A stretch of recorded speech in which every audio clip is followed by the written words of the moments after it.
Channel subscribe ചെയ്ത് bell button click ചെയ്യൂ. വാഹന ലോകത്തെ വാർത്തകളും വിശേഷങ്ങളും നിങ്ങൾക്ക് നോട്ടിഫിക്കേഷനായി ലഭിക്കും. വെള്ളത്തിലൂടെ ഓടിച്ചാലും RC390 പൾസർ NS 200 ബൈക്കുകൾക്ക് ഒന്നും സംഭവിക്കില്ല.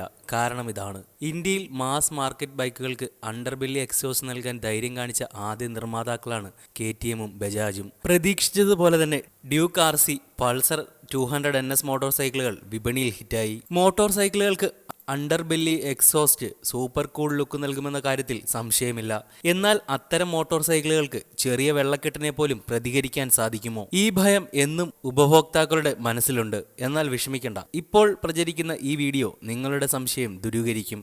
തെല്ലും ഭയമില്ലാതെ വെള്ളക്കനാലിലൂടെ KTM RC390 ഓടിക്കുന്നതായാണ് വീഡിയോ. ഇതെങ്ങനെ സാധ്യമാകുമെന്ന് ചിന്തിച്ചിട്ടുണ്ടോ? വെള്ളക്കെട്ടുകൾ ഇന്ത്യൻ റോഡ് സാഹചര്യങ്ങളുടെ അവിഭാജ്യ ഘടകമാണ്. അത് മനസ്സിലാക്കി തന്നെയാണ് അണ്ടർബെല്ലി എക്സോസ്റ്റോട് കൂടിയുള്ള മോട്ടോർ സൈക്കിളുകളെ ബജാജും KTM രൂപകൽപ്പന ചെയ്തിട്ടുള്ളത്.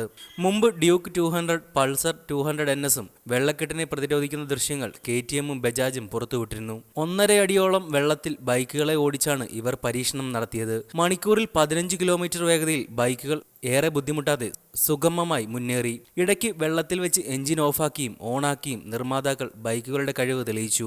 അരമണിക്കൂറോളം വെള്ളത്തിൽ ബൈക്കുകളെ ഓഫാക്കി നിർത്തിയ ശേഷം എഞ്ചിൻ പ്രവർത്തിപ്പിച്ച് ഓടിക്കുന്നതായും വീഡിയോയിൽ വെളിപ്പെടുത്തുന്നുണ്ട്.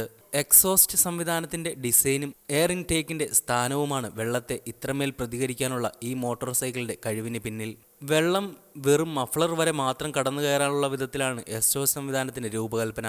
ഇത് എഞ്ചിനിലേക്ക് വെള്ളം കടക്കുന്നത് പ്രതികരിക്കും. ഇനി വെള്ളത്തിൽ വെച്ച് മോട്ടോർ സൈക്കിൾ സ്റ്റാർട്ട് ചെയ്യുമ്പോൾ എക്സോസ്റ്റ് വാതകങ്ങൾ വെള്ളത്തെ പുറത്തേക്ക് തള്ളും. അതിനാൽ വെള്ളത്തിലും മോട്ടോർ സൈക്കിൾ അനായാസം മുന്നേറും. റൈഡർ സീറ്റിന് താഴെയായിട്ടാണ് ബജാജ് KTM മോഡലുകളുടെ എയർ ഇൻടേക്ക് ഒരുങ്ങുന്നത്. അതിനാൽ എയർ ഇൻടേക്കിലൂടെ എഞ്ചിനിലേക്ക് വെള്ളം കടന്നു കയറില്ല. ഇതേസമയം വെള്ളക്കെട്ടിലൂടെ പതിവായി ബൈക്കുകളെ ഓടിക്കുന്നത് എഞ്ചിൻ കൺട്രോൾ യൂണിറ്റിന്റെ തകർച്ചയ്ക്ക് വഴിതെളിക്കും.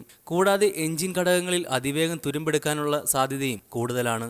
നിങ്ങൾക്കും അഭിപ്രായം രേഖപ്പെടുത്താം കമന്റിലൂടെ.